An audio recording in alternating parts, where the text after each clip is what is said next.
TV 99 ప్రేక్షకులకు, యాజమాన్యానికి, అదేవిధంగా ప్రతి ఒక్కరికి నూతన సంవత్సర మరియు సంక్రాంతి శుభాకాంక్షలు. ఈరోజు టీవీ 99 ప్రజలకు, ప్రభుత్వానికి మధ్య వారధిగా ఏర్పడి ప్రజలలో జరిగే నష్టాలను, కష్టాలను ఇటు ప్రభుత్వానికి, అటు ప్రభుత్వ యంత్రాంగాన్ని తెలియజేస్తూ ఈరోజు ముందంజలో ఉండడం వల్ల నేను వారికి ప్రత్యేకంగా కృతజ్ఞతలు తెలియజేస్తున్నాను.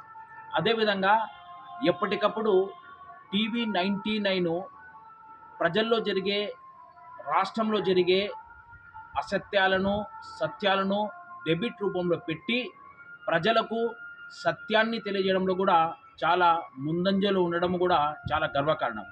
అదేవిధంగా ఈ టీవీ 99 ఇప్పుడు 35 రంగాలలో విభజించి కొత్తగా ఛానళ్ళు ఏర్పాటు చేయడం కూడా చాలా గర్వంగా ఉంది.